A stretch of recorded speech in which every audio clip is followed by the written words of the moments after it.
पाठी खालावलेली होती। आज दादांना आम्ही पहिल्यांदा इतकं आक्रमक होताना बघितलं। याचं सगळं मूळ कारण आहे देवेंद्र फडणवीस। हा महाराष्ट्राला लागलेला कलंक आहे हा देवेंद्र फडणवीस। याला तर खरं महाराष्ट्रातून हाकलून दिलं पाहिजे आणि गुजरातला पाठवलं पाहिजे। महाराष्ट्रातल्या कंपन्या गुजरातमध्ये पाठवतो, इथे पक्ष फोडतो, एखाद्याचा अख्खा पक्ष दुसऱ्या पक्षाला दुसऱ्या लोकांना देतो।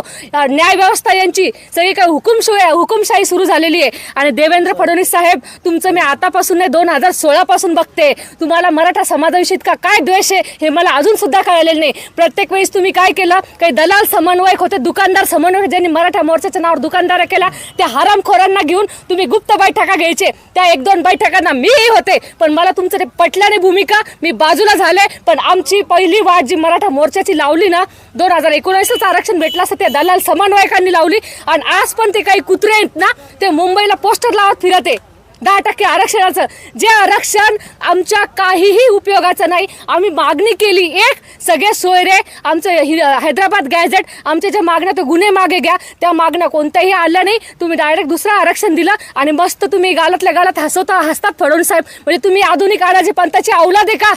मराठ्यांच्या विरुद्ध कटक कारस्थान करताय का तुम्ही? हा, आता मनोज जरांगे पाटलांच्या विरुद्ध तुम्ही एवढं कटक कारस्थान करताय। आज आमचे दादा आमच्या जवळ व्यक्त झाले। हे बघा फडणवीस साहेब, तुम्हाला हा इशारा आहे, जर जरांगे पाटलांच्या केसाला धक्का लागला तर अख्खा महाराष्ट्र पेटून टाकन मराठा समाज। मराठा समाजाला हलक्यात घेऊ नका। तुम्हाला असं वाटतं की सगळे लोक मी ईडीच्या काडीच्या बीडीच्या धाकाने सगळे घेतले, सगळे आपल्या म्हणजे काय ते भ्रष्टाचारी नेते सगळे त्या डिटर्जंट पावडर सारखे धुवून घेतलं तुमच्या पक्षात आल्यावर। हा जरांगे पाटील आहे, जातीवंत मराठा आहे, हा तुमच्या डिटर्जंट पावडरच्या झोक्यावर येणार नाहीये। तो जातीवंत मराठा माणूस आहे। आणि तुम्हाला आणखीन मराठ्यांना समजलंच नाही। तुम्हाला काय वाटतं मराठे येडे असे तसे? आता तुम्हाला मराठ्यांची लाट खरी कळणार आहे। 2024 मध्ये आम्ही सगळे घरातले लोक घरातले पैसे खर्च करू, सगळा खर्च करू, तुम्हाला महाराष्ट्राबाहेर हाकलल्याशिवाय, या सत्ताधाऱ्यांना महाराष्ट्राबाहेर हाकलल्याशिवाय आम्ही राहणार नाही। आम्ही आमचे गरजवंत लोक उभे करू, पण तुम्हाला पाडल्याशिवाय राहणार नाही। फडणवीस साहेब, तुम्हाला आणखीन एक साहेब म्हणते माझी भाषा मी, कारण लोकशाही आणि संविधानाला आम्ही अजूनही मानतो आणि जिजाऊंचे आमचे संस्कार आहे। तुम्हाला ते टरबूज काय संकल्पना नाही। खरंच एखादा जर येडा मराठा असेल तर टरबूज फोडायला पण कमी करणार नाही, एवढा तुम्ही विचार करा। कारण आता जे आहे तुम्हाला आरक्षण दिल्याशिवाय पर्याय नाही। तुम्ही त्या दिवशी गालातल्या गालात हसला, एकनाथ शिंदे साहेब डिक्लेअर करत होते 10% आरक्षण, त्या दिवशी तुमच्या त्या गालात हसण्यावरून ओळखू आलं। तुम्हाला वाटलं असं हा मी अनाजी पंथाची औलाद आणि मी पहा मराठ्यांना कसं नमवलं। अरे तुला मराठी माहिती नाही, तुला पळता भुई थोडी होईल, तुला महाराष्ट्रात फिरणं मुश्किल होईल। एवढे मराठी येडे, आम्ही गरीब जरी असलो ना पण निष्ठावान आहे। एक मराठा, एक मराठा। मराठा आंदोलनात फूट पडताना दिसत आहे का? कारण आपलेच काही मराठा लोक जरांगे पाटील यांच्यावर टीका करताना आपल्याला दिसत आहेत, किंवा जे जरांगे पाटील यांच्या सोबत होते जसं की अजय बारसकर आहेत, त्यांची पण टीका जरांगे पाटलावर झाली, काय सांगाल? आता हे बघा, जरांगे पाटलांचे कूटनीती कपटनीती खरंच मी बघितले। असा काय म्हणतात त्याला, नीच प्रकारचा माणूस म्हणजे राजकारणात मी जे 35 वर्षाच्या अख्ख्या माझ्या आयुष्यात स्वतःच्या असा राजकारणी बघितला नाही, इतका कपटी। म्हणजे आज खरं तर लोकशाही सुद्धा धोक्यात आहे महाराष्ट्राची। आता हे कोणता तो बोंधू महाराज, कोणता बावळट का बारसकर काय त्याचं नाव, तो असे कितीतरी कुत्रे तो बाहेर काढणार आहे फडणवीस। आणि मला सांगा ते कोण तो बावळट बारसकर, कोणती ती पुण्याची सो कॉल्ड रणरागिणी का फंडरागिणी, ती अशा चिल्लर छाप लोकांना पोलीस प्रोटेक्शन कसं भेटतं? ह्याच्या मागे कोण आहे? तर ह्याच्या मागे पाताळ यंत्री फडणवीसच असू शकतो। आता एक लोक ते जरांगे पाटलांसोबतचे असो किंवा इतर ते आमचे तर काही दलाल समन्वय की त्याला दलाल शब्द पण म्हणजे ते एजंट शब्द पण त्यांच्या समोर म्हणजे तो लाजेल एवढा थर्ड क्लास काही लोक आहेत आमचे।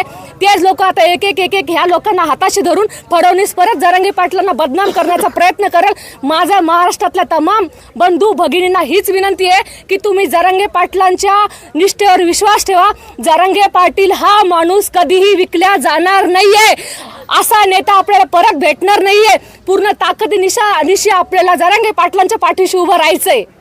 अशातच जरांगे पाटील तुम आगे बढ़ो, हम तुम्हारे साथ हैं। पाटील तुम आगे बढ़ो, हम तुम्हारे साथ हैं। संगीता वानखेडे नावाची जी स्त्री आहे, तिने सुद्धा जरांगे पाटील यांच्यावर टीका केलेली आहे। तिचं म्हणणं आहे मी याच्या आधी पाठिंबा दिला होता जरांगे पाटीलाला, पण आता बंद दाराआड चर्चा अशा वेगवेगळे तिने आरोप केलेले आहेत, काय सांगाल तिच्याबद्दल? हे बघ, तिचं नाव काय, तिचं नाव पण घेण्याची तिची पात्रता नाही खरं तर. आणि तिने मला फक्त एक सांगावं, तुझी पात्रता काय, तू जरांगे पाटलांचं नाव घ्या एवढी सुद्धा तुझी लायकी नाही आहे.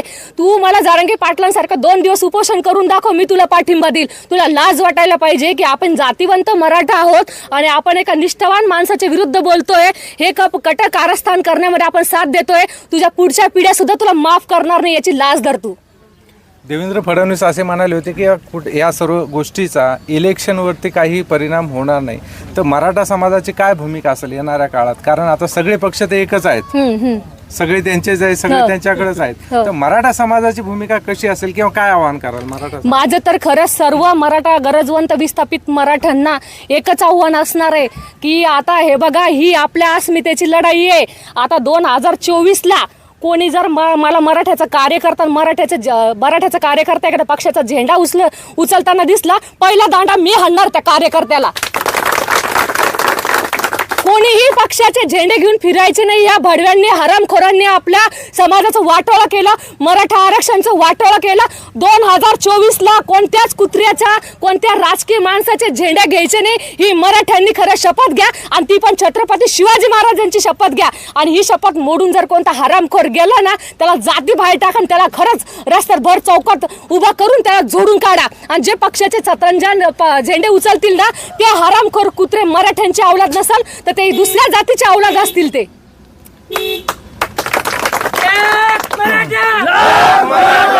आज बैठकीमध्ये जे घडले, शेवटची जी घटना, दादा बोलता बोलता सिरियस झाले, भावनिक झाले, त्याबद्दल काय सांगणार? आणि तुम्ही तिथं प्रथम दर्शनी आहात, काय सांगाल? हे बघा, आज 16वा दिवस आहे दादांचा उपोषणाचा. माणूस 2 दिवस उपोषण केलं ना तर आपला स्वतःवरचा कंट्रोल सुटतो. तो माणूस 16 दिवस उपोषणाला बसलेला आहे आणि वारंवार दबाव येतोय. सोबतचे लोक सुद्धा मॅनेज करण्याचा प्रयत्न होतोय. किती मानसिक ताणामध्ये तो माणूस. आज त्यांची जी आक्रमकता बघितली ना, खूप म्हणजे सगळे भावनिक झाले, रडू लागले. आणि तो आज स्वतःच्या जीवावर उधार आहेत ना जरांगे पाटील. ते काय म्हणतात, मी सागर बंगल्यावर जातो आणि स्वतः मला गोळ्या झाडा. अरे, एक माणूस जर घरदार सोडून आपल्यासाठी येतोय ना, तर मी काय म्हणते, जे मराठी आणखीन पण घरात बसलेले ना, अरे बाहेर पडा, जरांगे पाटलांच्या पाठीमागे उभं राहा, तरच मराठ्यांची अवलाद होईल. 350 वर्षांनंतर शिवाजी महाराजांनंतर आपला असा माणूस भेटला. खूप दलाल पाहिले मी मराठा मोर्चाच्या नावाने कमवणारे. कितीतरी ज्यांच्याकडे रिक्षाला जायला पैसे ते फॉर्च्युनरमध्ये फिरायला लागले अशा कुत्रे. तर असा माणूस परत भेटणार नाही. माझी तर सर्व मराठा बंधू आणि भगिनींना विनंती आहे की आता घरात बसू नका, कोणाच्या बोलण्याकडे लक्ष देऊ नका. हे फडणवीसांचं षडयंत्र आहे. एक लोक बाहेर काढतील, खोटे आरोप केले जातील, प्रत्यारोप केले जातील मनोज दादावरती. पण मनोज दादा हा माणूस अत्यंत निष्ठावान आणि इमानदार आहे. सगळ्या समाज बांधवांनी आणि भगिनींनी पूर्ण ताकदीनिशी परत जरांगे पाटलांच्या पाठीशी उभं राहा, एवढंच मी सांगेल. पाटलांच्या जीविताला धोका आहे असं बोललं जातं. काय वाटतं तुम्हाला की आता मुंबईकडे चालले? असू शकतो. पाटलांच्या आज पाटील जे बोललेत ना, आज म्हणजे पाटलांनी, मी काय म्हणते, पाटील जे बोलले ते एकट्या मराठा समाजासाठीचं नाहीये, हे लक्षात घ्या. 18 पगड समाज म्हणजे जे काही लोकशाही धोक्यात आहे, आज पाटील बोलले सगळ्या लोकशाहीसाठी बोलले. ते की कशा प्रकारे म्हणजे न्याय व्यवस्था त्यांची, सगळ्या व्यवस्था त्यांच्या झालेल्या आहेत, सगळे काही त्यांचे पाठराखण झालेले ते सरकारच्या. तर आज जरांगे पाटील म्हणजे मराठ्यांचा नेता नाही येतो, तो 18 पगड पूर्ण महाराष्ट्राचा गरजवंत विस्थापित लोकांचा नेता झालेला आहे. आणि आज जो प्रश्न मांडलेला आहे ना, तो लोकशाही संदर्भातला प्रश्न मांडलेला आहे. जरांगे दादा आज माणूस म्हणून सगळ्या महाराष्ट्रातल्या जनतेची वाचा फोडलेली दादांनी. एकटा मराठ्यांच्या प्रश्नाची वाचा नाही, ही पूर्ण जनतेची वाचा आहे. ताई, तुम्ही असं म्हणाले की जरांगे दादा हे मराठ्यांचे सर्वोच्च नेते आज झालेले आहेत, सर्वजण मान्यही करतात.